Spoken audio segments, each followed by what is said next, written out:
Don't drink wet cement. Oh, ha.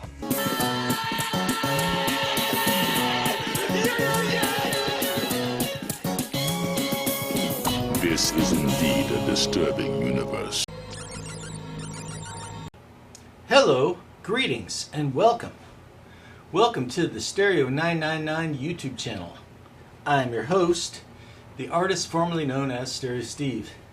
And Happy New Year, everybody, first of all. And yeah, I'm going to kick off for my first video of the year. I am going to do the unofficial garage rock tag for 2025, which was started by Blockhead. If you don't know Blockhead's channel, I'll put a link to his video. It's a good channel. He's got a good collection of 60s rock. And since that's near and dear to my heart, and this is an easy one, it's only 6 questions, so I'm gonna just get on it. Okay, so question number 1: show a garage rock album from 1965. Okay, what I am going to show is the American pressing of the debut album by the Pretty Things, the great English band. Started out garagey and bluesy, gradually got more psychedelic as they progressed. But this has got so many great tracks. Rosalind, I Can Never Say, Roadrunner, Big City, and of course their cover of Bo Diddley's Pretty Thing, which is where their band name came from. But anyway, if there is a prize for most stonedest looking band on an album cover, yeah. Question number 2, and some people who are doing this are showing more than one album just because there's so few questions. But I'm going to just do one for one pretty much, because then I have like some new stuff I got that I want to talk about in the second half of this. But anyway, show a garage rock revival album. And this is the debut album by the Chesterfield Kings. Here are the Chesterfield Kings. Came out in 1982, and just with the cardboard and this photo, this is a very legit looking record. And they do some great tunes. They do the Chocolate Watch Band's No Way Out. They do Little White Lies, Satisfaction Guaranteed, 99th Floor. Yeah, this is a solid record. And they had a long career. I think they're still going, but great band out of Rochester, New York. Chesterfield Kings. It's their first record from '82. Number 3, show a garage comp.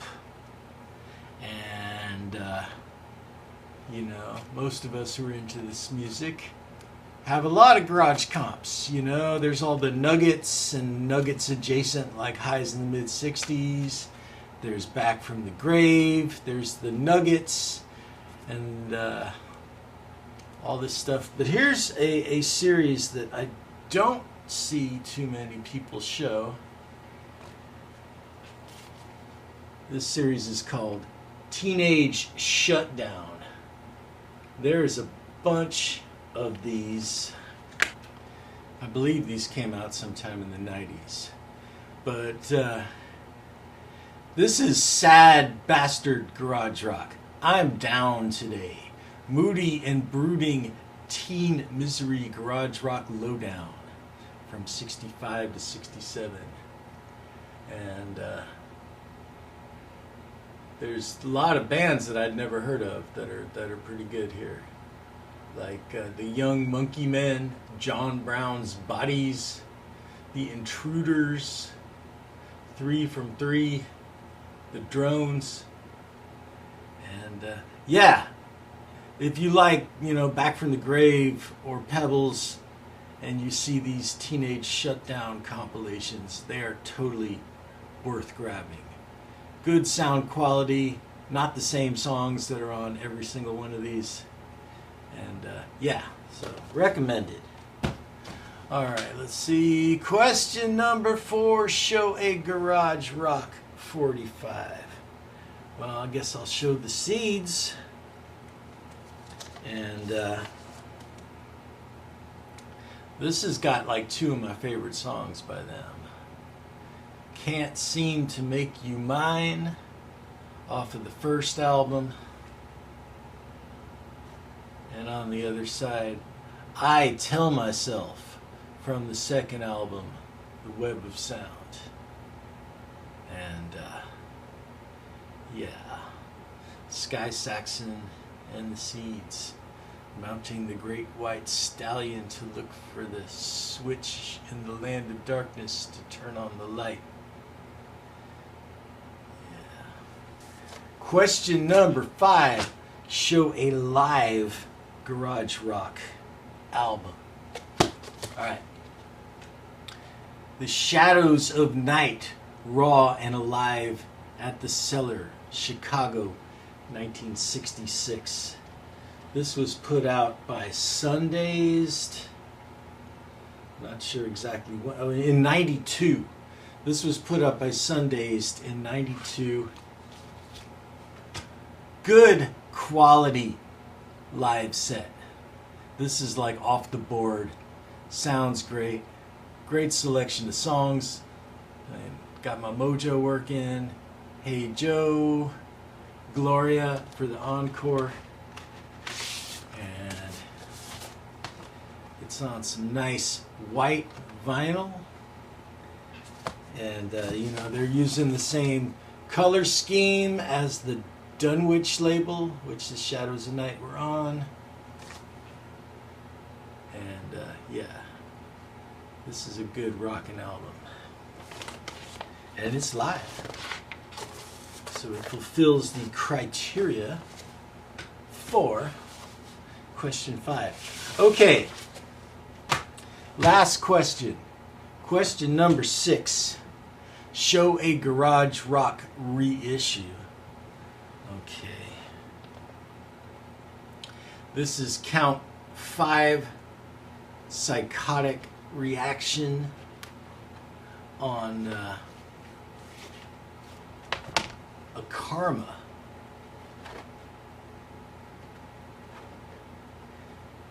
This was like the early 2000s Italian label that reissued a lot of stuff. But one kind of weird thing they did, there's a bonus track at the end called Contrast.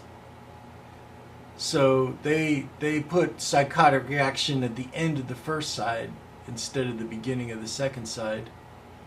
But Peace of Mind is a good song to start out the second side. But yeah,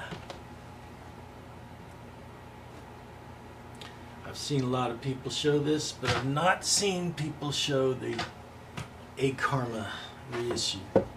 Alright, that's my 6 questions. I'll put a link to the original video. What are some of your favorite garage rock records? Let me know in the comments. Yeah. Alright.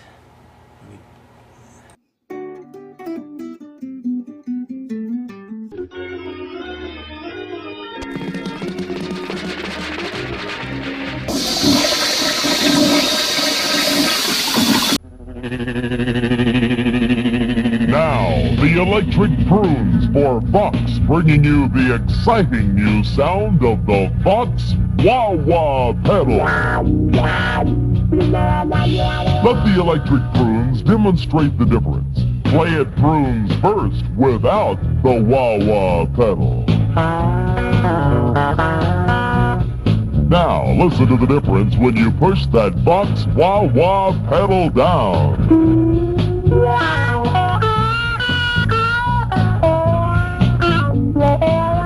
You can even make your guitar sound like a sitar.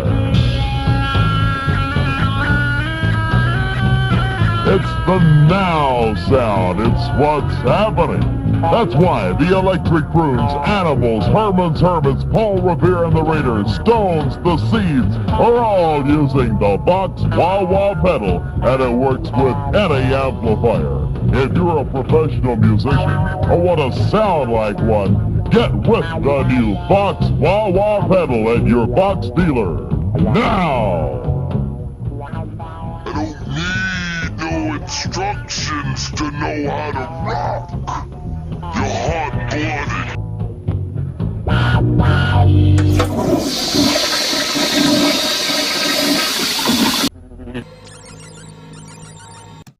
Okay, so here's a little stack of the first records I picked up this year of 2525. I made a couple of trips. I went to a thrift store, and I also went to Amoeba, and I wasn't really planning on getting anything. I was just kind of flipping through records to kind of clear my mind. And I found some goodies. So let's just get on with it here. This band is called The Ferocious Few. I believe this record came out on Birdman in 2010, if I'm correct here. Yeah, 2010. Album's called Juices. And they're a two-man band, guitar and drums. And they were in the late 2000s the hardest working street musicians in San Francisco. They would set up anytime, anywhere, and start rocking out. So I think the songwriter, singer, guitarist Francisco Fernandez, I think his dad was in the punk band Impatient Youth from the Bay Area. I used to have their record, but it's long gone. But, that happens. All right, this one's from Thrift Store. Prokofiev's Greatest Hits. Still has the shrink wrap. Columbia Masterworks. And it's literally, it's got Peter and the Wolf. It's got Love for Three Oranges with bum bum bum bum bum ba-da, bum ba-da, bum ba-da, bum ba-da. All right, next record. Prestige Groovy Goodies. As you know, Prestige is one of my favorite jazz labels. And this is a sampler of a bunch of tracks here. Some blues from like Jimmy Witherspoon, some funky jazz from the likes of Jack McDuff, Red Holloway, Booker Urban, John Coltrane doing Stardust, Miles Davis doing Dig. And I think most of these are short versions, like off of 7-inch singles, because I know that Kenny Burrell All Day Long is a 20-minute jam on its respective album. So this is just a little taste of Prestige label. All right, this next one, I saw this in the thrift store, and I had to buy it because I could not get the song out of my head after seeing this record. This is The Emotions from 1977. Associates of Earth, Wind, and Fire. They sang on Boogie Wonderland. But this has, oh, whoa, you got the best of my love. And it's produced by Maurice White from Earth, Wind, and Fire. And this is a good, funky, soul, female vocal type of record.